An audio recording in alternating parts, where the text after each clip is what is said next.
नमस्कार मित्रांनो, कसे आहात सगळे? मस्त मजेत ना? एस क्लास एज्युकेशन बाय सुहानीमध्ये तुम्हा सर्वांचं मनापासून स्वागत आहे.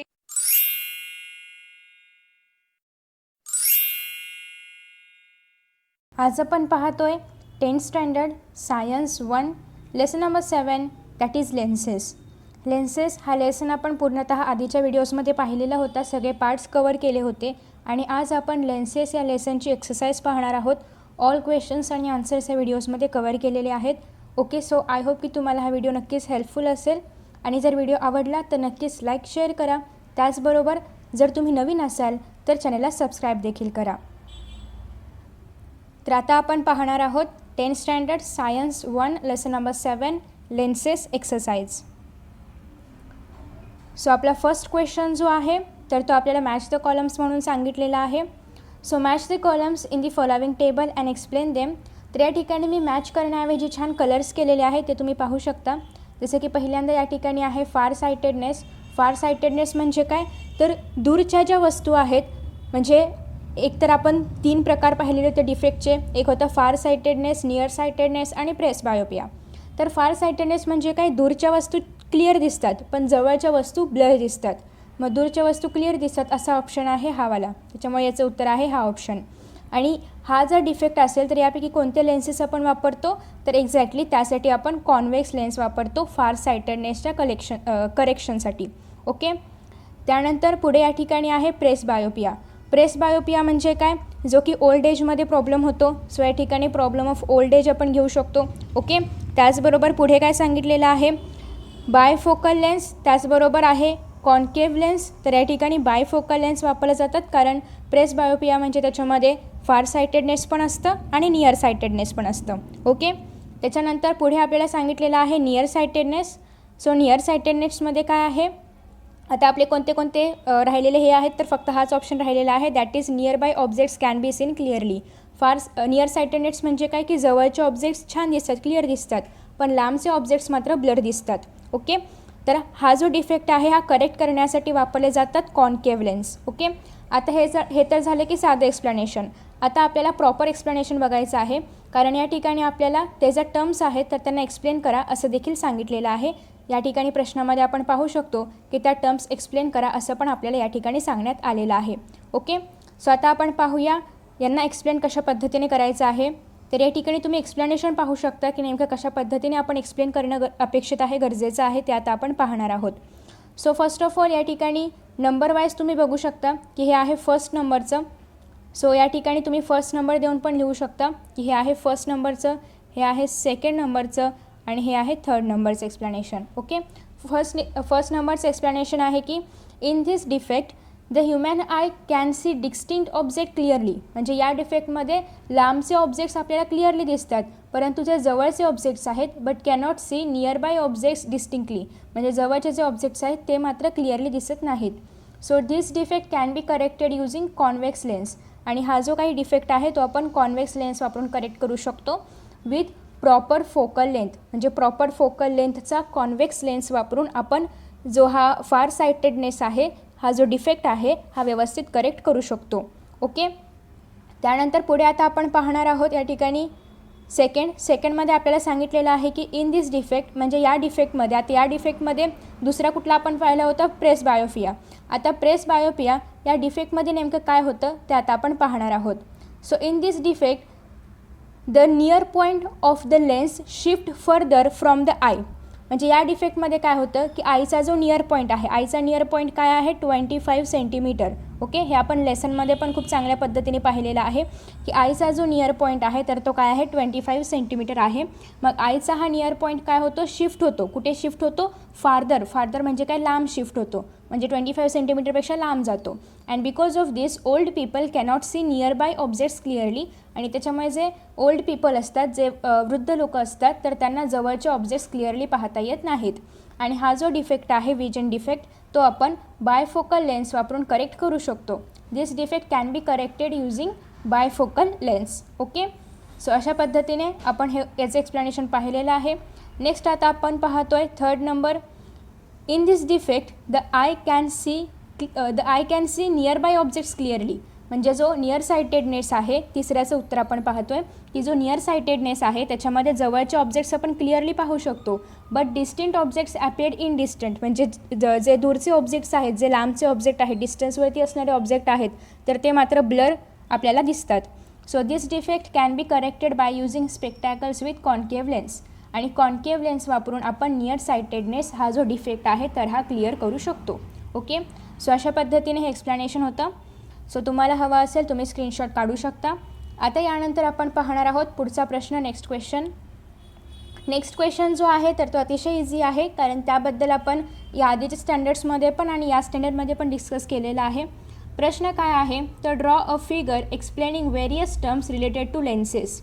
आता आपण पाहतो की लेन्सेसचे टर्म्स काय आहेत. सेंटर ऑफ कर्वेचर आहे, रेडियस ऑफ कर्वेचर आहे, फोकल लेंथ आहे, प्रिन्सिपल फोकस आहे, प्रिन्सिपल ॲक्सिस आहे. तर या सगळ्या टर्म्स आपल्याला जस्ट एक्सप्लेन करायच्या आहेत. त्याच्या आधी तुम्हाला ही फिगर काढायची आहे, ही डायग्राम काढायची आहे, कारण याच्या आधारे आपण सगळ्या टर्म्स एक्सप्लेन करणार आहोत. सो तुम्हाला हवं असेल तुम्ही स्क्रीनशॉट काढून घेऊ शकता. सो आता या टर्म्सचं एक्सप्लेनेशन पाहणार आहोत की कशा पद्धतीने हे टर्म्स नेमके आपल्याला एक्सप्लेन करायचे आहेत. जसं की या ठिकाणी तुम्ही पाहू शकता, याचं उत्तर इथे दिलेलं आहे की सेंटर ऑफ कर्वेचर, जसं की आपण सीने डिनोट करतो त्याला, आणि तुम्हाला त्या फिगरला अनुसरून इथे नावं लिहायची आहेत. ओके, सो आता या ठिकाणी रेडियस ऑफ कर्वेचर आर घ्यायचा आहे, त्याचबरोबर प्रिन्सिपल ॲक्सिस प्रत्येकाबद्दल तुम्हाला 2-2 ओळी लिहायच्या आहेत. तर पहिला आहे centre of curvature C. The centre of spheres whose parts from surface of the lenses are called as centres of curvatures of the lenses. याचे एक्सप्लेनेशन आपण ऑलरेडी आधीच्या व्हिडिओमध्ये पाहिलेलं आहे, त्याच्यामुळे हे पुन्हा सांगण्याची गरज नाही असं मला वाटतं. तुम्ही जर ते व्हिडिओज पाहिले नसतील तर या ठिकाणी एक आयकॉन आहे, त्यावर जाऊन तुम्ही ते आधीचे व्हिडिओज पाहू शकता. Okay, so a lens with both surfaces spherical has 2 centres of curvature C1 आणि C2. ओके, हे पण सगळं एक्सप्लेनेशन आपण प्रिव्हियस व्हिडिओजमध्ये पाहिलेलं आहे. नेक्स्ट आहे radius of curvature. The radii R1 and R2 of the spheres whose parts from surfaces of the lenses are called radii of curvature of lenses. त्याच्यानंतर आहे principal axis. Principal axis is the imaginary line passing through both centers of curvature is called as principal axis of the lens. हे सगळं आपण first व्हिडिओमध्ये पाहिलेलं होतं. Next आहे optical centre, जे की आपण ओने डिनोट करतो. So the point inside a lens on the principal axis through which light rays pass without changing their path is called as optical center of the lenses. तुम्हाला in the figure लिहायचं नाही आहे, तुम्हाला direct लिहायचं आहे. In the figure फक्त लिहायचं आहे, 7.4 लिहायचं नाही. ओके, कारण हे पुस्तकामधलंच उत्तर आपण लिहिणार आहोत. पुस्तकामध्ये खूप व्यवस्थित सांगितलेलं आहे. सो आणि मी पुस्तक रेफर करते, सो त्याच्यामुळे आपण पुस्तकामधलंच घेतलेलं आहे. In figure ray P1 Q1 P2 Q2 passing through O म्हणजे काय, optical centre, are going along a straight line. So thus optical centre O is the optical centre of the lens. Okay, next आहे principal focus. When light rays parallel to the principal axis are incident on a convex lens they converge to a point of on the principal axis and this point is called as principal focus of the lens. So as shown in figure F1 and F2 are the principal foci of the convex lens. Okay, याच्यानंतर आता आपल्याला concave लेन्सबद्दल पण लिहायचं आहे. Convex लेन्सचा focus आपण घेतलेला आहे. आता आपल्याला लिहायचं आहे कॉन्केव्ह लेन्सबद्दल. सो कॉन्केव्ह लेन्सबद्दल पण आपण सेम लिहिणार आहोत की light rays parallel to the principal axis falling on a convex lens come together that is get focused on a point on the principal axis. So this type of lens is called as converging lens. कन्वर्जिंगलाच आपण काय म्हणतो, converging म्हणजे एका particular पॉईंटवरती सगळे raise मिळतात, तर तो असणार आहे कन्वर्जिंग. ओके, कन्वर्जिंग लेन्स असं आपण कोणाला म्हणतो, कॉन्वेक्स लेन्सला म्हणतो. Okay, convex लेन्सला. सो त्याच्यानंतर आहे rays travelling parallel to the principal axis of a concave lens diverge म्हणजे काय, कन्वर्ज म्हणजे एकत्र येणे. ओके, ह्याला आपण म्हणतो कन्वर्ज. लाईट रेज कन्वर्ज झाले. डायवर्ज म्हणजे काय, दूर जाणे. ओके, हा जो या ठिकाणी असणार आहे कॉन्केव्ह लेन्स, तो कॉन्केव्ह लेन्सपासून ते दूर जाणार आहेत. ओके, हे सगळं आपण आधीच्या व्हिडिओजमध्ये पाहिलं आहे, सो पुन्हा एक्सप्लेन नको करायला, तुम्ही पण बोर व्हाल. सो आता त्याच्यानंतर सांगितलेलं आहे की आफ्टर रिफ्रॅक्शन डायवर्ज होतात, after refraction in such a way that they appear to be coming out of a point on the principal axis. Principal इथे P आहे. So this point is called the principal focus on the concave lens. As shown in figure F1 and F2 are the principal foci of the concave lens. Foci म्हणजे दोन आहेत म्हणून फोकाय, एक असेल तर आपण काय म्हणतो फोकस म्हणतो, दोन असेल तर आपण फोकाय म्हणतो. Okay. So light rays parallel to the principal axis falling on a concave lens goes away from one another, म्हणजेच काय डायवर्ज म्हणजे दूर जाणे, after refraction. So this type of lens is called as divergent lens. मग जे concave lens असतात त्याला आपण काय म्हणतो डायव्हर्जंट लेन्स असं पण म्हणतो. ओके. सो लास्ट टर्म आहे ते म्हणजे focal length. The distance between optical centre म्हणजे ओ आणि प्रिन्सिपल फोकस जो की आपण कॅपिटल एफने डिनोट करतो. मग ऑप्टिकल सेंटर आणि प्रिन्सिपल फोकस यांच्यामधलं जे डिस्टन्स असतं त्याला आपण काय म्हणतो फोकल लेंथ असं म्हणतो. ओके. सो एवढंच उत्तर होतं. आय होप की तुम्हाला समजलं असेल. नसेल समजलं तर जो फर्स्ट व्हिडिओ आहे ज्याच्यामध्ये की आपण सगळे बेसिक कॉन्सेप्ट्स घेतले होते तो तुम्ही रेफर करू शकता. यानंतर आता आपण पाहणार आहोत पुढचा प्रश्न खूप मस्त आहे. काही तुम्हाला लिहायचं वगैरे नाही आहे, जस्ट एक फिगर ड्रॉ करायची आहे. प्रश्न काय आहे आपण जाणून घेऊया. At which position will you keep an object in front of convex lens so as to get a real image of the same size as the object. मग काय सांगितलेलं आहे की तुम्ही ऑब्जेक्ट कुठे ठेवाल. ओके. कॉन्व्हेक्स लेन्सच्या तुम्ही कुठे ऑब्जेक्ट ठेवाल की जेणेकरून तुम्हाला रिअल इमेज मिळेल, त्याचबरोबर जेवढी ऑब्जेक्टची साईज आहे तेवढ्याच साईजची इमेज मिळेल. तर तुम्हाला त्याचं उत्तर पण लिहायचं आहे. उत्तर असं आहे की ॲट 2F1 म्हणजे 2F1वर जेव्हा आपण ऑब्जेक्ट ठेवू तेव्हा आपल्याला त्याची रिअल इमेज मिळणार आहे, त्याचबरोबर इमेजची साईज पण सेम असणार आहे. ड्रॉ फिगर या पद्धतीने तुम्हाला इथे फिगर ड्रॉ करायचं आहे. मी फिगर जरा झूम करून दाखवते सो तुम्हाला बघण्यासाठी त्रास होणार नाही. ओके. सो ही आहे फिगर. सो नेक्स्ट आता आपण पाहणार आहोत. या ठिकाणी फिगरमध्ये तुम्हाला इथे सगळं लिहायचं आहे की ऑब्जेक्ट कोण आहे आणि इमेज कोण आहे. जस्ट या ठिकाणी लिहिलेलं आहे इमेज. तुम्हाला दिसत नसेल तर मी पुन्हा इथे लिहून देते इथे की इमेज कोण आहे A', which is at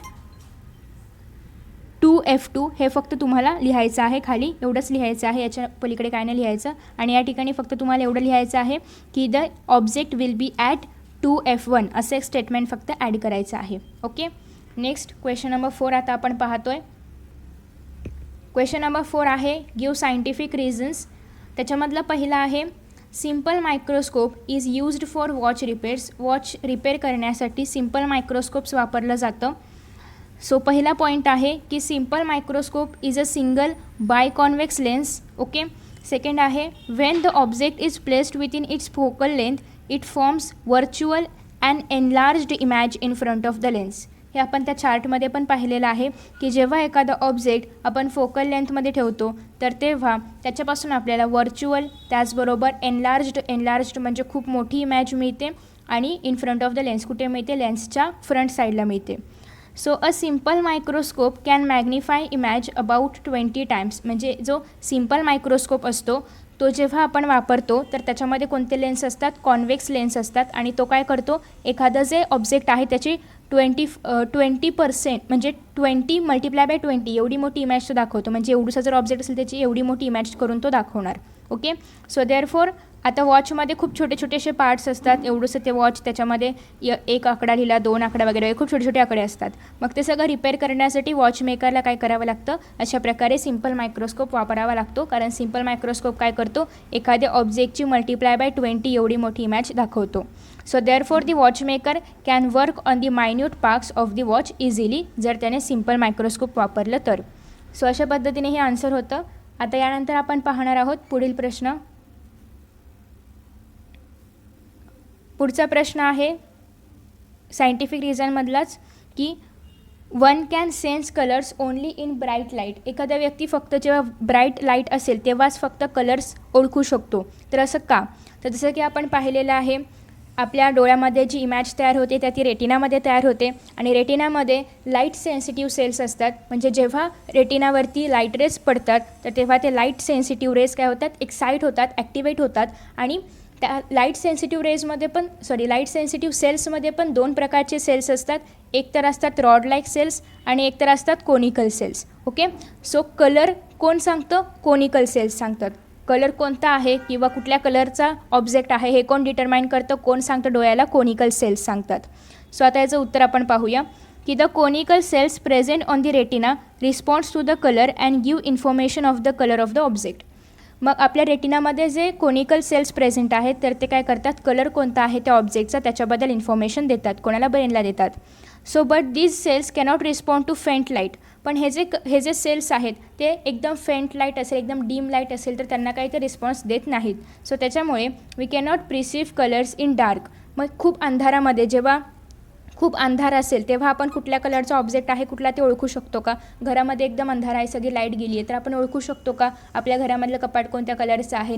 light नसताना तर नाही ओळखू शकत. सो देअरफॉर डार्कमध्ये आपण कलर ओळखू शकत नाही. त्याच्यामुळे एखादा व्यक्ती फक्त जेव्हा ब्राईट असेल, जेव्हा लाईट असेल त्याच्यामध्येच फक्त कलर ओळखू शकतो. जेव्हा खोलीमध्ये खूप अंधार असेल तेव्हा आपण गोष्टी कुठल्या कलरच्या आहेत हे ओळखू शकत नाही. ओके, कारण कोनिकल सेल्स जे आहेत तर ते अंधारामध्ये त्याचे कुठल्या रंगाचं कुठलं ऑब्जेक्ट आहे हे ते डिटरमाइन करू शकत नाहीत. सो नेक्स्ट आता आपण पाहतोय पुढचा प्रश्न आहे, we cannot see an object kept at a distance less than 25 centimetre from the eye. म्हणजेच आपण आत्ताच पाहिलं होतं की आयचा जो नियर पॉईंट आहे, डोळ्याचा नियर पॉईंट आहे तर तो काय आहे, 25 सेंटीमीटर आहे. ओके, सो एखादा ऑब्जेक्ट जर आपण वी कॅनॉट सी क्लिअरली, एखादा ऑब्जेक्ट आपण क्लिअरली पाहू शकत नाही जेव्हा तो ऑब्जेक्ट 25 सेंटीमीटरच्या कमी अंतरावर ठेवला असेल तेव्हा तो ऑब्जेक्ट आपण क्लिअरली पाहू शकत नाही. का नाही पाहू शकत? तर for a normal eye the near point is at 25 centimetre. एका नॉर्मल डोळ्यासाठी नियर पॉईंट काय आहे, 25 सेंटीमीटर आहे. So this is the distance at which an object is clearly visible without any stress on the eye. मग 25 centimetre हा असा distance आहे की ज्या डिस्टन्सवर एखादी ऑब्जेक्ट जेव्हा आपण ठेवू तेव्हा तो ऑब्जेक्ट आपण डोळ्याला ताण न देता व्यवस्थितरित्या क्लिअरली पाहू शकतो. So when we bring the object closer than 25 centimetre the eye lens cannot decrease its focal length beyond a certain limit. परंतु जेव्हा आपण तो ऑब्जेक्ट 25 सेंटीमीटरच्या पण आधी म्हणजे 20 सेंटीमीटर किंवा 5 सेंटीमीटर किंवा 10 सेंटीमीटरवरती ठेवू तेव्हा आपले जे डोळे आहेत किंवा आपल्या डोळ्यामधले जे लेन्स आहेत ते स्वतःचं फोकल लेंथ इतकं एका लिमिटच्या बाहेर डिक्रीज करू शकत नाही. कारण जेव्हा फोकल लेंथ डिक्रीज होणार आहे तेव्हाच आपल्याला जवळचे ऑब्जेक्ट्स पाहायला मिळणार आहेत. सो एका पर्टिक्युलर लिमिटच्या बियॉन्ड, एका पर्टिक्युलर मर्यादेनंतर ते स्वतःचं फोकल लेंथ डिक्रीज करू शकत नाहीत आणि त्याच्यामुळे therefore we cannot see the object clearly. आणि त्याच्यामुळे आपण ते ऑब्जेक्ट क्लिअर पाहू शकत नाही even though it subtends a bigger angle at the eye. आणि जरी ते खूप, आता आपण ॲपेरंट साईज ऑफ द ऑब्जेक्टमध्ये पण पाहिलं होतं की सेम साईजचे ऑब्जेक्ट जर आपण ठेवले आणि इथे जर आपला डोळा असेल म्हणजे आपण या ऑब्जेक्टकडे असं पाहतो आहे आणि या ऑब्जेक्टकडे आपण असं पाहतो आहे, म्हणजे या ठिकाणी जो अँगल तयार होतो आहे तर हा या ऑब्जेक्टकडे पाहण्याचा अँगल मोठा आहे, या ऑब्जेक्टकडे पाहण्याचा अँगल छोटा आहे. मग हा जो अँगल आहे हा भलेही मोठा असला तरी पण जर तो ऑब्जेक्ट 25 सेंटीमीटरच्या आत असेल तरी आपण त्याला पाहू शकत नाही कारण आपल्या डोळ्याचा नियर पॉईंट काय आहे, 25 सेंटीमीटरच आहे. ओके, सो तुम्ही जर लेसनचे व्हिडिओज पाहिले असतील जे की मी ऑलरेडी अपलोड केले होते तर तुम्हाला हे सगळं क्लिअरली समजत असेल. नेक्स्ट आता आपण पाहतो याच्या पुढचा प्रश्न आहे की आपल्याला जे ॲस्ट्रॉनॉमिकल टेलिस्कोप आहे त्याचं वर्किंग आपल्याला सांगायचं आहे, त्याचं कन्स्ट्रक्शन आपल्याला सांगायचं आहे. Okay, so explain the working of an astronomical telescope using refraction of light. तर आता या ठिकाणी आपण याचं वर्किंग पाहणार आहोत. फर्स्ट ऑफ ऑल तुम्हाला ही डायग्राम काढायची आहे आणि मग आपण याचं वर्किंग पाहणार आहोत. So friends, as you know की आपल्याला प्रश्नामध्ये फक्त वर्किंग विचारलेलं आहे, कन्स्ट्रक्शन नाही. जर कन्स्ट्रक्शन विचारलेलं असेल तर तुम्ही कन्स्ट्रक्शन पण लिहू शकता. मी तुम्हाला कन्स्ट्रक्शन पण दाखवणार आहे, पण प्रश्नामध्ये फक्त वर्किंग विचारले सो कन्स्ट्रक्शन लिहिण्याची आवश्यकता नाही आहे. Okay, so working of astronomical telescope. A parallel beam of light from a heavenly body such as stars, planets or satellites falls on the objective lens of the telescope. आता आधी आपण objective lens काय आहेत किंवा त्याचबरोबर objective lens आहेत, eyepiece आहे, हे काय आहे ते आधी आपण डायग्राममधून समजून घेऊया. तुम्ही डायग्राम काढली असेलच, डायग्राममधून आपण समजून घेऊया आणि मग आपण हे वर्किंग किंवा कन्स्ट्रक्शन पाहणार आहोत. कन्स्ट्रक्शन लिहिण्याची गरज नाही आहे पण तरीही आपण पाहणार आहोत. सो तुम्ही या इमेजमध्ये पाहू शकताय की हे काय आहे, ऑब्जेक्टिव्ह लेन्स आहे, हे काय आहे, आयपीस आहे आणि ते आपण पाहतोय. ओके, सो ऑब्जेक्टिव्ह लेन्स पहिल्यांदा आपण ॲस्ट्रॉनॉमिकल टेलिस्कोप कशासाठी वापरतो, जे स्टार्स आहेत किंवा जे प्लॅनेट्स आहेत त्यांचा अभ्यास करण्यासाठी. मग प्लॅनेट्स आणि स्टार्स खूप लांब अंतरावर असतात, मग इथून जेव्हा हे रेज येत आहेत तर तेव्हा त्या आधी ऑब्जेक्टिव्ह लेन्सवर पडतात. ऑब्जेक्टिव्ह लेन्स पण एक प्रकारचं कॉन्व्हेक्स लेन्सच आहे. ओके, सो ते काय करतात, ते ऑब्जेक्टिव्ह लेन्सवरती पडतात. ऑब्जेक्टिव्ह लेन्स कॉन्व्हेक्स लेन्स आहे. कॉन्व्हेक्स लेन्स म्हणजे काय, कन्व्हर्जिंग लेन्स आहे. लाईट रेज कन्व्हर्ज करतात. मग एका पर्टिक्युलर पॉईंटवरती या इन्फिनाईटवरती असलेल्या ऑब्जेक्टपासून आलेले जे लाईट रेज असतात तर ते कन्व्हर्ज होतात आणि ते ज्या ठिकाणी कन्व्हर्ज होतात त्या ठिकाणी त्याची इमेज तयार होते. मग आता इथे जी इमेज तयार झालेली आहे तर ती कोणामुळे तयार झालेली आहे, ऑब्जेक्टिव्ह लेन्समुळे. मग ऑब्जेक्टिव्ह लेन्समुळे जी इमेज तयार झालेली आहे तर या इमेजला ऑब्जेक्ट मानतं कोण, आयपीस. म्हणजे ही जी इमेज तयार झालेली आहे ही इमेज कोणाचं ऑब्जेक्ट असते, आयपीसचं ऑब्जेक्ट असते. आता आयपीस हे पण एक प्रकारचं कॉन्व्हेक्स लेन्सच आहे. मग आयपीस काय करतं, या इमेजला ऑब्जेक्ट मानतं आणि स्वतःची फायनल इमेज इथे तयार करतं जे की खूप मोठी असते. ओके, सो अशा पद्धतीने हे होतं स्ट्रक्चर. आता आपण पाहूया आधी कन्स्ट्रक्शन, मग आपण पाहणार आहोत त्याचं वर्किंग कशा पद्धतीने होतं. तुम्हाला कन्स्ट्रक्शन लिहायचं तर लिहा, नसेल तर नो प्रॉब्लेम. सो आता या ठिकाणी आपण आता पाहणार आहोत construction of astronomical telescope. So an astronomical telescope consist of 2 convex lenses. Astronomical टेलिस्कोपमध्ये 2 कॉन्व्हेक्स लेन्स असतात, an objective lens and an eyepiece. एक ऑब्जेक्टिव्ह लेन्स असतं, एक आयपीस असतं. आत्ताच आपण पाहिलेलं आहे. सो मी जरा हे झूम करते, तुमच्या डोळ्यांना त्रास होईल नाही तर, किंवा तुम्ही हे इथे स्क्रीनशॉट काढून गॅलरीमध्ये सेव्ह करून तुम्ही झूम करून बघू शकता. सो याला आपण आता जरा असं झूम करूया. ओके, बस एवढं. ओके, सो पुढे सांगितलेलं आहे की objective lens has large diameter and large focal length. Objective लेन्सचं डायमीटर कसं असतं, खूप जास्त असतं. त्याचबरोबर फोकल लेंथ पण खूप जास्त असतं. Because of which maximum amount of light coming from distant object can be collected. आता ॲस्ट्रॉनॉमिकल टेलिस्कोप आहे म्हणजे सनकडून, किंवा सन नाही, आपण सन ऑब्झर्व करत नाही, बट आपण काय करतो, स्टार्स जे आहेत, जे सॅटेलाईट्स वगैरे आहेत त्यांना ऑब्झर्व करण्यासाठी वापरणार. तर खूप लांबहून लाईट येणार आहे, मग खूप जास्त लाईट येणार आहे. मग खूप जास्त लाईट येणार आहे तर ती अमाऊंट ऑफ लाईट जी येणार आहे तर त्या सगळ्या लाईटला कलेक्ट करण्यासाठी त्याचं डायमीटर कसं असतं, खूप जास्त असतं आणि खूप लार्ज फोकल लेंथ असते. Okay, so next on the other hand the size of eyepiece. आता आपण काय पाहिलं, टेलिस्कोप जो असतो ॲस्ट्रॉनॉमिकल टेलिस्कोप त्याच्यामध्ये आयपीस असतं आणि ऑब्जेक्टिव्ह लेन्स असतात. तर जो दुसरा असतो तो म्हणजे आयपीस. आयपीस पण एक प्रकारचं कॉन्व्हेक्स लेन्सच आहे. So on the other hand the size of the eyepiece is smaller and its focal length also less. म्हणजे त्याचं आयपीसचं जे साईज आहे ते पण खूप स्मॉल असतं आणि त्याचं फोकल लेंथसुद्धा छोटूसं असतं, लहान असतं, लेस असतं as comparative to the objective lens. Okay, next आहे both lenses are fitted inside a metallic tube. आणि हे दोन्ही पण जे लेन्सेस आहेत, ऑब्जेक्टिव्ह लेन्स आणि त्याचबरोबर आयपीस, हे एका मेटॅलिक ट्यूबमध्ये फिट केले जातात in such a way that the distance between them can be changed. अशा पद्धतीने की त्या दोघांमधला डिस्टन्स आपण चेंज करू शकतो. The principal axis of both the lenses are along the same straight line. आणि दोघांचा पण प्रिन्सिपल ॲक्सिस कसा असतो, एका सेम स्ट्रेट लाईनमध्ये असतो. जसे की आपण पुन्हा एकदा आपल्या इमॅजमध्ये पाहूया की दोघांचा प्रिन्सिपल ॲक्सिस एका स्ट्रेट लाईनमध्ये आहे, आपण इथे बघू शकतो. ओके, सो नेक्स्ट पुन्हा आपण आपल्या पुढच्या पेजवरती येऊया. Generally using the same objective but different eyepiece different magnification can be obtained. म्हणजे आपण सेम ऑब्जेक्टिव्ह लेन्स जे आहे तर ते आपण सेमच ठेवायचं आहे, बट आयपीस जे आहे ते आपण चेंज करू शकतो. आणि ज्याप्रमाणे आपण आयपीस चेंज करू त्याप्रमाणे आपल्याला डिफरंट प्रकारे ती जी इमेज आहे तर ती मॅग्निफाय झालेली पाहायला मिळणार आहे. म्हणजे जेवढी मॅग्निफाय आपल्याला करायची असेल तेवढं आपण तेवढ्या साईजचा आपण आयपीस चेंज करू शकतो. ओके, हे होतं कन्स्ट्रक्शनबद्दल. आता आपल्याला बघायचं आहे वर्किंग. सो वर्किंग आपण पुन्हा पहिल्यापासून पाहूया. So a working of astronomical telescope. A parallel beam of light from a heavenly body such as stars, planets or satellites falls on the objective lens of the telescope. Parallel beam म्हणजे काय, parallel light rays येणार आहेत कशाकडून, stars करून, planets करून वगैरे वगैरे, आणि कशावरती पडणार आहेत, ऑब्जेक्टिव्ह लेन्सवरती टेलिस्कोपच्या. So the objective lens forms a real inverted. आता ऑब्जेक्टिव्ह लेन्स कॉन्व्हेक्स असल्यामुळे रिअल आणि इन्व्हर्टेड इमेज तयार करणार आहे. आणि इन्फिनिटीवर ऑब्जेक्ट असल्यामुळे इमेज कशी होणार आहे, डिमिनिश्ड म्हणजे खूप छोटीशी होणार आहे. Okay, diminished image of the heavenly body. Next आहे this image now acts as an object for the eyepiece. मग आता ही जी इमेज आहे तर ती आयपीससाठी काय असणार आहे, ऑब्जेक्ट असणार आहे. मी आधी पण सांगितलेलं आहे.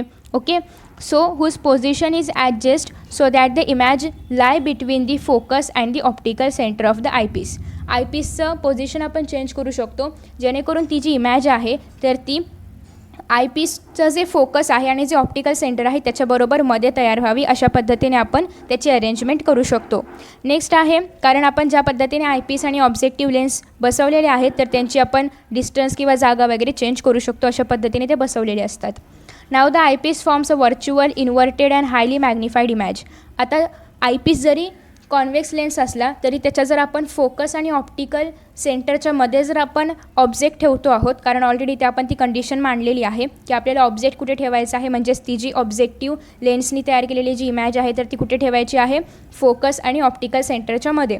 जेव्हा आपण तिथे इमेज ठेवतो आहे तर त्याच्यापासून जी पुढची फायनल इमेज बनेल तर ती कशी असणार आहे, व्हर्च्युअल इन्व्हर्टेड आणि हायली मॅग्निफाईड, म्हणजे सगळ्यात मोठी असणार आहे. When the final image of an object is formed at infinity the telescope is set to be on normal adjustment. आणि मग ती इमेज कुठे तयार होते, इन्फिनिटीवर तयार होते. मग परत ॲडजस्टमेंट करावी लागते आणि नॉर्मल ॲडजस्टमेंटवरती टेलिस्कोप सेट करावा लागतो. It should be noted that the final image of object such as stars, planets और satellites formed by an astronomical telescope is always inverted with respect to the object. आता जी image तयार होणार आहे ती inverted असणार आहे. But it does not matter whether the image formed by an astronomical telescope is inverted or not, as all the heavenly bodies are usually spherical in shape.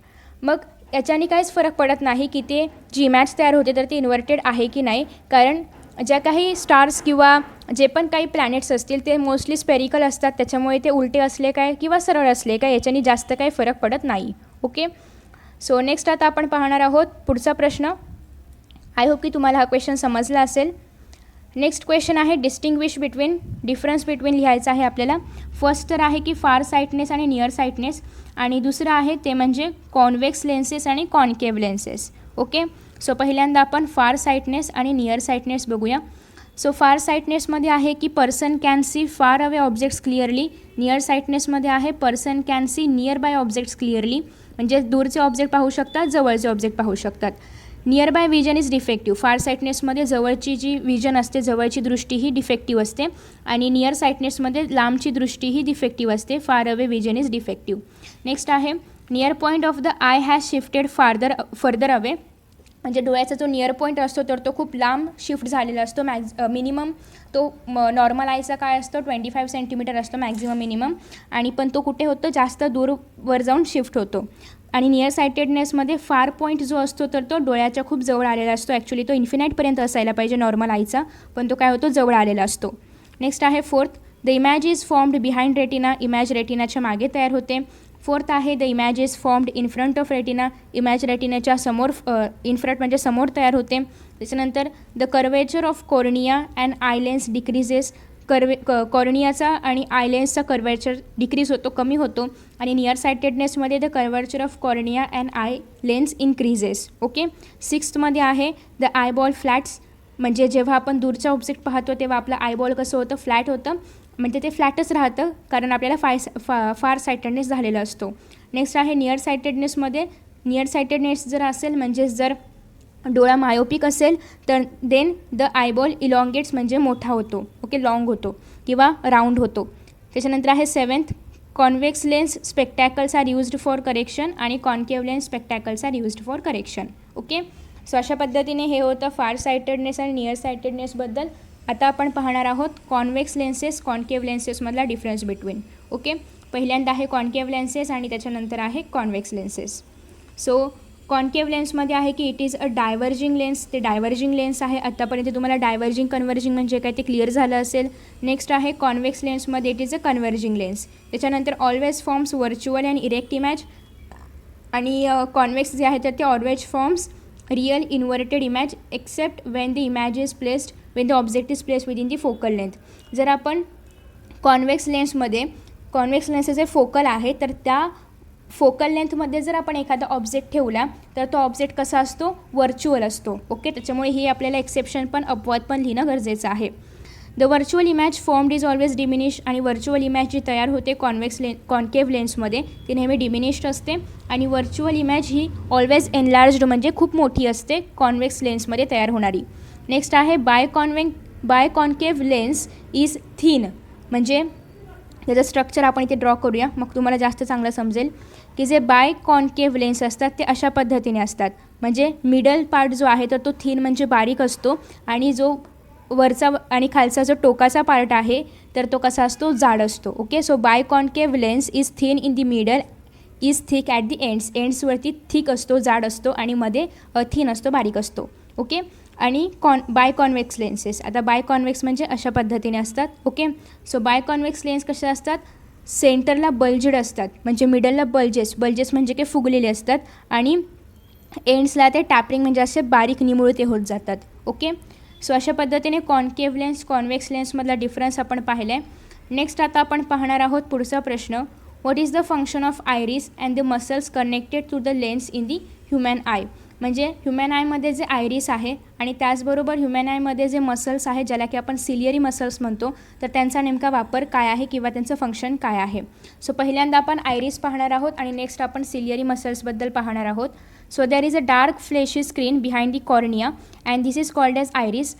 कॉर्नियाच्या मागे एक डार्क आणि फ्लेशी स्क्रीन आहे, fleshy असं एक part आहे ज्याला आपण काय म्हणतो, आयरिस म्हणतो. आणि the colour of iris is different for different people. आणि प्रत्येक व्यक्तीसाठी आयरिसचा कलर वेगवेगळा असतो. हे आपण सगळं व्हिडिओमध्ये पाहिलेलं आहे, जस्ट आता आपण रिव्हिजन करतो आहे. नेक्स्ट आहे, there is a small hole of changing diameter of the centre of the iris which is called as pupil. आणि आयरिस जे असतं तर आयरिसच्या मध्ये एक छोटासा होल असतो, ओपनिंग असतं, जे की स्वतःचं डायमीटर सारखं चेंज करत असतं as per the light rays आणि त्याला आपण काय म्हणतो, प्युपिल म्हणतो.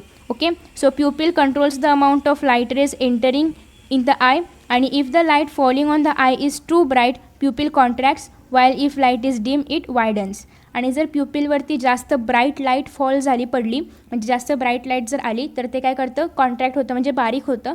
आणि जर लाईट डीम असेल, एवढा जास्त ब्राईटनेस नसेल तरी वायडन्स ते मोठं होतं.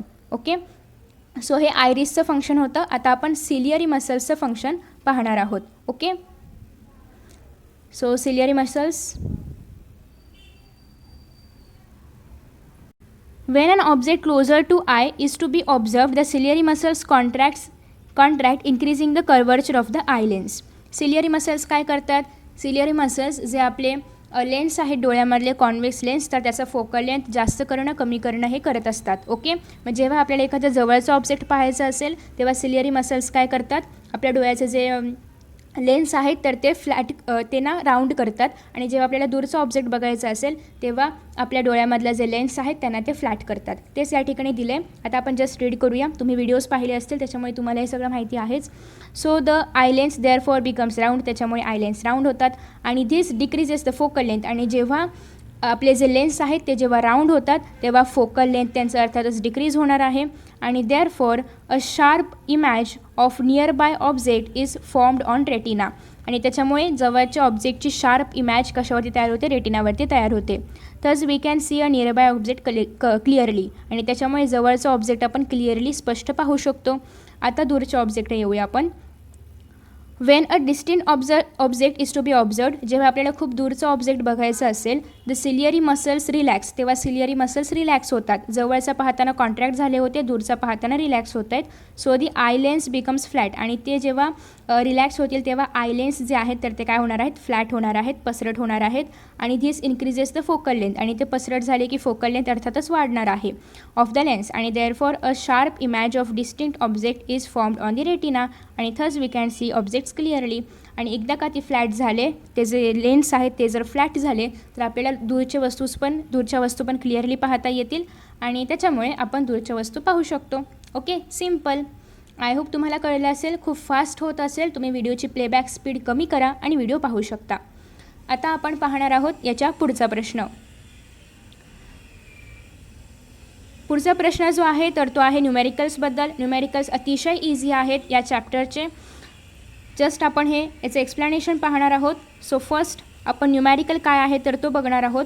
न्यूमेरिकलला जरा आपण मोठा करूया, नाहीतर आपल्याला पण कुठले तरी लेन्स लावावे लागतील, कॉन्केव्ह नाहीतर कॉन्वेक्स. ओके, सो न्यूमेरिकल असं आहे की doctor has prescribed a lens having power plus positive आहे, पॉझिटिव्ह 1.5 डायोप्टर.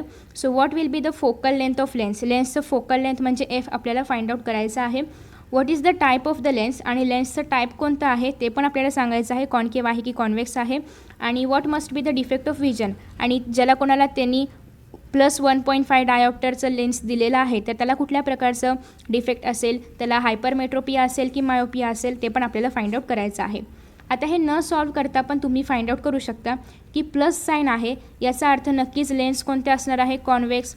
आता कॉन्व्हेक्स लेन्स आहेत म्हणजे नक्कीच डिफेक्ट काय असणार आहे, नियर साइटेडनेस, ज्याला की आपण म्हणतो हायपरमेट्रोपिया. ओके, सिम्पल, तुम्ही आता लगेच सॉल्व पण केलं असेल. जस्ट आता आपण फोकल लेंथ फाइंड आउट करणार आहोत. आता या ठिकाणी मी डायरेक्ट सॉल्युशन लिहिलं, हे सॉल्व करण्यामध्ये खूप वेळ जाईल, त्यापेक्षा तुम्ही स्क्रीनवर बघूनच ते सोडवून घेऊ शकता. की पॉवरचा फॉर्म्युला आपण या ठिकाणी लिहिलेला आहे. पॉवरचं जे युनिट आहे तर ते आहे डायोप्टर आणि फोकल लेंथ नेहमी मीटरमध्ये मेजर केलं जातं. तर अशा पद्धतीने +1.5 इज इक्वल टू 1/f. आता जस्ट आपल्याला काय करायचं आहे, हे सॉल्व करायचं आहे. आता या ठिकाणी डेसिमल पॉईंट आहे, तर तो रिम्यूव्ह करण्यासाठी किंवा हे जे आहे हे आपल्याला जे प्रश्नामध्ये दिलं आहे तर ते फोकल लेंथ आपल्याला फाइंड आउट करायचं आहे. फोकल लेंथ नेहमी मीटरमध्ये असतं आणि आपण याला मल्टिप्लाय बाय 100 करणार आहोत, कारण आपल्याला 100 सेंटीमीटर करणार आहोत, कारण आपल्याला मीटरमध्ये पाहिजे. So 1/1.5 multiply by 100. तुम्ही हे सगळं सॉल्व करू शकता, तेव्हा तुम्हाला आन्सर मिळेल F इज इक्वल टू +66.67. आता या ठिकाणी आपल्याला मल्टिप्लाय बाय 100 आपण केलं होतं, म्हणजे सेंटीमीटरमध्ये उत्तर आलं. पण ॲज यू नो की आपण फोकल लेंथ नेहमी मीटरमध्ये लिहितो, त्याच्यामुळे जस्ट ह्याच्यामध्ये फक्त काय करायचं आहे तुम्हाला, याला डिवायडेड बाय म्हणजे 66.67ला डिवायडेड बाय 100 करायचं आहे. तुमचं उत्तर काय येईल, 0.67 मीटर. ओके, सो अशा पद्धतीने खूप इझी वेने तुम्हाला हे सॉल्व करायचं आहे. आता तुमचं फोकल लेंथ तुम्हाला मिळालेलं आहे. टाईप ऑफ लेन्स असणार आहे कॉन्व्हेक्स लेन्स, कारण फोकल लेंथ जे आहे तर ते प्लसमध्ये आहे. डिफेक्ट इन आय आहे हायपरमेट्रोपिया, फार साइटरनेस, कारण कॉन्व्हेक्स लेन्स जेव्हा आपण वापरतो तेव्हा आपल्याला हायपरमेट्रोपिया असतो किंवा त्याला आपण फार साइटरनेस पण म्हणतो. सो तुम्ही याचा स्क्रीनशॉट काढला असेल. आता आपण पाहूया या पुढचं न्यूमॅरिकल. जस्ट व्हिडिओ खूप मोठा होतो आहे, आय नो, बट हे सगळं समजून सांगणं खूप गरजेचं आहे, कारण अशा प्रकारे एक्सरसाइजचे व्हिडिओज आय डोंट थिंक की अवेलेबल आहेत यूट्यूबवरती. सो आय होप की तुम्ही हा व्हिडिओ पूर्ण पाहत असाल. सो आता आपण पाहणार आहोत या पुढचं न्यूमॅरिकल. सो नेक्स्ट न्यूमॅरिकल पण खूप इझी आहे, सिम्पल आहे. आधी आपण प्रश्न रीड करणार आहोत, त्याचा अर्थ समजून घेणार आहोत आणि मग आपण ते कसं सॉल्व करायचं हे पाहणार आहोत. सो न्यूमॅरिकल आहे की 5 centimetre high object is placed at a distance of 25 centimetre. आता या ठिकाणी ऑब्जेक्टचं उंची काय आहे, ऑब्जेक्टची हाईट काय आहे, 5 सेंटीमीटर. किती लांब ठेवलेला आहे, 25 सेंटीमीटर लांब ठेवलेला आहे फ्रॉम कॉन्व्हर्जिंग लेन्सेस. कॉन्व्हर्जिंग म्हणजे काय आहे, या ठिकाणी कॉन्व्हेक्स लेन्स वापरलेले आहेत. ओके, कन्व्हर्जिंगला आपण काय म्हणतो, कॉन्व्हेक्स म्हणतो. डायव्हर्जिंगला आपण म्हणतो concave. Of focal length 10 centimetre. Focal length काय आहे, 10 सेंटीमीटर आहे. Okay, determine the position, size and type of image. मग जी इमॅज तयार होईल तिचं पोझिशन सांगायचं आहे, कुठे तयार होईल, तिची साईज सांगायची आहे, मिनिमाइज्ड आहे की मॅग्निफाईड आहे की डिमिनिश्ड आहे की स्मॉल आहे की सेम साईज आहे हे सांगायचं आहे. आणि इमॅजचं टाईप काय असेल, रिअल आहे, व्हर्च्युअल आहे, इरेक्ट आहे, काय आहे ते सांगायचं आहे. ओके, सो पहिल्यांदा तर आपल्याला काय दिलेलं आहे या ठिकाणी, जे दिलं आहे ते गिवनमध्ये तुम्ही ते लिहू शकता. तुम्हाला लिहायचं असेल तर लास्ट एक्झाम्पलमध्ये पण तुम्ही लिहू शकता की आपल्याला या ठिकाणी दिलेलं काय आहे. तर आपल्याला ऑब्जेक्टची हाईट दिलेली आहे. ऑब्जेक्टची हाईट आपण h1नी सांगतो. तुम्ही हे पण गिवनमध्ये लिहू शकता. ओके, सो त्याच्यानंतर आपल्याला काय सांगितलेलं आहे की distance of the object from the lens काय आहे, 25 सेंटीमीटर. म्हणजे या ठिकाणी यू, जे की आपण यूनी डिनोट करतो, काय असणार आहे, 25 सेंटीमीटर. आणि नेक्स्ट आपल्याला सांगितलेलं आहे की फोकल लेंथ, म्हणजेच तुम्ही ते लिहायचं आहे की एफ काय असणार आहे, 10 सेंटीमीटर. ओके, सो एवढं जस्ट तुम्हाला गिवनमध्ये लिहायचं आहे. आता आपल्याकडे यू आहे, आपल्याला आधी व्ही फाइंड आउट करावं लागेल. सो आपण आधी व्ही फाइंड आउट करूया. ही आहे फर्स्ट स्टेप आपल्या एक्झाम्पलची. सो आधी आपण फाइंड आउट करणार आहोत V. 1/v - 1/u is equal to 1/f. As you know की यू जे आहे, यू म्हणजे काय आहे की एखाद्या ऑब्जेक्टचं मिररपासून किंवा लेन्सपासून असणारं डिस्टन्स, जे की आपण नेहमी निगेटिव्ह घेतो. सो त्याच्यामुळे या ठिकाणी -25 घेण्यात आलेलं आहे. ओके, हे लक्षात ठेवणं गरजेचं आहे. सो आता हे आपल्याला जस्ट सॉल्व करायचं आहे. आता या ठिकाणी व्हॅल्यूज काय आहेत की 1/v - 1/-25 is equal to 1/10. Okay, so हे आता तुम्ही ते सॉल्व करू शकता की 1/v plus 1/25 is equal to 1/10. Okay, plus का झालं तर मायनस अर्थातच प्लस होणार आहे. आता जेव्हा आपण ह्या 1/25ला शिफ्ट करणार इकडे, तेव्हा ते परत मायनस होणार, जसं की या ठिकाणी मायनस झालेलं आहे. ओके, आता जस्ट आपल्याला याचं डिनॉमिनेटर्स इक्वल करायचे आहेत आणि मग तुम्हाला हे सॉल्व करायचं आहे. आणि हे सॉल्व केल्यानंतर परत तुम्हाला आपोआपच 1 आता तुम्ही हे 2 मेथड्सने सॉल्व करू शकता, एक तर क्रॉस मल्टिप्लिकेशन करून किंवा एक तर अशा प्रकारे LCM घेऊन. ओके, सो ते तुमच्यावरती आहे कसं सॉल्व करायचं आणि तुम्हाला हे सॉल्व करता येतं, हे तर खूप इझी आहे. आता हे सॉल्व करून देण्याची काही गरज नाही आहे. आता याच्यानंतर पुढे आहे की याच्यापासून जे तयार होणारं इक्वेशन आहे तर ते 1/v इज इक्वल टू 3/50 येईल. आता या ठिकाणी 1 इज इक्वल टू असणार आहे 1 multiply by 50 is equal to 3 into V. म्हणजे या ठिकाणी व्हीची व्हॅल्यू आता तुम्हाला फाइंड आउट करायची आहे. सो व्हीची व्हॅल्यू जेव्हा तुम्ही फाइंड आउट कराल तर 50/3 येणार आहे. जस्ट रेसिप्रोकल घ्यायचं आहे आणि तुम्हाला 3ने परत 50ला डिवाइड करायचं आहे. मग तुमचं जे उत्तर येणार आहे तर ते असणार आहे 16.7. आता डिवाइड तर तुम्ही करू शकताच ना, का ते पण मी करून दाखवायला पाहिजे नाही. सो तुम्ही डिवाइड करा आणि त्याचं उत्तर फाइंड आउट करा. सो नेक्स्ट आहे आता आपण फाइंड आउट करणार आहोत की किती इमेजची साईज काय आहे, म्हणजे ते मॅग्निफाईड आहे का वगैरे वगैरे वगैरे. सो मॅग्निफिकेशनचा फॉर्म्युला आहे m is equal to v/u. v/u म्हणजेच काय h2/h1. हे सगळं आपण लेसनमध्ये पाहिलं आहे, कशा पद्धतीने फॉर्म्युला तयार झाला आहे, नेमकं काय फॉर्म्युल्यामध्ये आहे सगळं. सो आता तुम्हाला व्हीची व्हॅल्यू लिहायची आहे जी आपण आत्ताच फाइंड आउट केली. 50/3 घेऊ शकता किंवा तो डेसिमलमधली व्हॅल्यू पण घेऊ शकता. डेसिमलमधल्या व्हॅल्यूनी डिवाइड करायला अवघड पडेल, सो 50/3 इझी आहे. नेक्स्ट आहे 20. इथे h2 आपल्याला फाइंड आउट करायचं आहे आणि 5. सो हे सगळं सॉल्व केल्यानंतर h2 म्हणजे काय, ऑब्जेक्टची हाईट काय आहे तर इमॅजची हाईट तुम्हाला मिळेल जी की असणार आहे 3.3 सेंटीमीटर. आणि त्याच्यावरून तुम्ही सांगू शकता की सो आता या ठिकाणी तयार झालेली इमेज ही मॅग्निफाईड आहे का नाही, छोटी आहे, म्हणजे आपण काय लिहिणार डिमिनिश लिहिणार. आता अर्थातच या ठिकाणी कॉन्वेक्स लेन्स वापरलेत म्हणजे इमेज रिअल आणि इन्व्हर्टेड असणार आहे. सिम्पल, झालं तुमचं उत्तर रेडी. आता आपण पाहणार आहोत यानंतरचा पुढचा प्रश्न तुमच्या स्क्रीनवरती येत आहे. आला ओके आला. सो प्रश्न असा आहे की 3 लेन्सेस हॅविंग पॉवर. आता या ठिकाणी आपल्याला 3 लेन्सच्या पॉवर दिलेल्या आहेत 2, 2.5 आणि 1.7 dioptre are kept touching in a row. What is the total power विचारलेली आहे. Total power of the lens combination. Total power just total करा यांची 2 + 2.5 + 1.7 म्हणजेच D इज इक्वल टू म्हणजेच एकूण पॉवर D म्हणजे काय dioptre is equal to D1 + D2 + D3. D1 आहे 2, D2 आहे 2.5, D3 आहे 1.7. ॲड करो मिल जाएगा 6.2 डायोप्टर, जे की आहे आपलं आजचं आन्सर. ओके, सो नेक्स्ट आता आपण पाहणार आहोत 4th न्यूमॅरिकल. सगळे सिम्पल आहेत. 4th वन आता आपण पाहूया.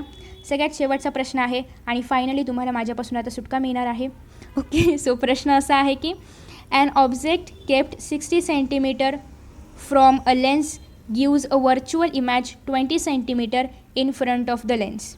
एक ऑब्जेक्ट आहे जे की लेन्सपासून 60 सेंटीमीटर अंतरावर ठेवलेलं आहे आणि इमॅज किती सेंटीमीटर अंतरावर मिळते, 20 सेंटीमीटर अंतरावर. ओके, कुठे मिळते, लेन्सच्या पुढे, फ्रंट ऑफ द लेन्स.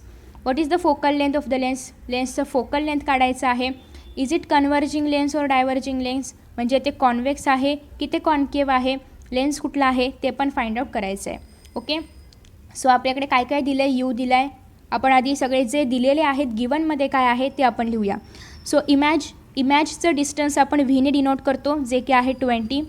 त्याचबरोबर जे ऑब्जेक्ट आहे त्याचं डिस्टन्स आपण यूने डिनोट करतो जे की आहे 60. तर तुम्हाला फक्त या 2 गोष्टी गिवनमध्ये लिहायच्या आहेत आणि मग तुम्हाला सॉल्व करायचं आहे.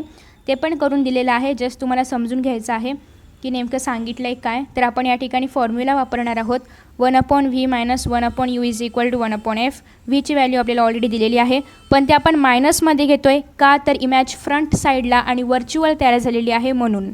सो 1/-20 - 1/-60. आता -60 कशाला, कारण इमॅज जी आहे, जो ऑब्जेक्ट आहे तर तो लेफ्ट हँड साईडला ठेवलेला आहे, फ्रंट साईडला ठेवलेला आहे आणि लेफ्ट हँड साईडला according to the Cartesian sign convection त्याच्यानुसार जेव्हा एखादा ऑब्जेक्ट लेफ्ट साईडला असेल तेव्हा तो काय असणार आहे, मायनसमध्ये त्याचं डिस्टन्स आपल्याला घ्यायचं असतं. सो जस्ट तुम्हाला हे सॉल्व करायचं आहे. या ठिकाणी मायनस साईन द्यायचं आहे. -1/20 प्लस, आता इथे प्लस कसं झालं तर हा मायनस मिळून काय होणार आहे, प्लस होणार आहे. ओके, सो जस्ट तुम्हाला हे सॉल्व करायचं आहे. तुम्ही एकतर LCM घेऊन सॉल्व करू शकता, मगाचं गणित ज्याप्रमाणे सॉल्व केलं होतं सेकंड एक्झाम्पल त्याप्रमाणे, आणि मग तुम्हाला या ठिकाणी व्हॅल्यूज आपोआपच मिळणार आहेत की -2/60 इज इक्वल टू 1/f. आता जस्ट त्याचं रेसिप्रोकल तुम्हाला घ्यायचं आहे 60 या ठिकाणी तुम्ही एकतर याला भाग लावू शकता. -2/60 आहे, 2 × 2 घेऊ शकता आणि खाली 30. ओके, सो या ठिकाणी -1/30 येईल. ओके, -1/30. रेसिप्रोकल घ्या याचा, काय येणार आहे -30/1. आता या 1ला काही व्हॅल्यू आपण देत नाही. So F is equal to -30. Simple. म्हणजे या ठिकाणी फोकल लेंथ काय आलेली आहे, या ठिकाणी 30 सेंटीमीटर आलेली आहे. आता या ठिकाणी -30 आहे, -30 आहे, ते तुम्ही -30 सेंटीमीटर लिहा. ओके, -30 आहे. आता या ठिकाणी टाईप ऑफ लेन्स काय येणार आहे, डायव्हर्जिंग. अर्थातच मायनस असल्यामुळे काय येणार आहे, कॉन्केव्ह लेन्स येणार आहे, कारण फोकल लेंथ कुणाची मायनस असते, कॉन्केव्हची. जस्ट एक करेक्शन आहे, या ठिकाणी तुम्हाला -30 लिहायचं आहे. ओके, +30 झालेलं आहे, तुम्हाला इथे जस्ट मायनसचं साईन टाकायचं आहे, कारण मायनसच्या साईनला मार्क्स असतात. ओके, तर अशा पद्धतीने आपण हे एक्झाम्पल सॉल्व केलेलं आहे. आय होप तुम्हाला समजलं असेल. आणि इन दिस वे आपल्या या चॅप्टरचा जो एक्सरसाइजचा पार्ट आहे तो आपण कंप्लीट केलेला आहे. सो आय होप की तुम्हाला हा व्हिडिओ आवडला असेल तर लाईक करा, शेअर करा, कमेंट करा, सबस्क्राईब करा चॅनलला आणि पाहत रहा S class education by Suhani. Thank you for watching this video. See you in next video. Bye bye.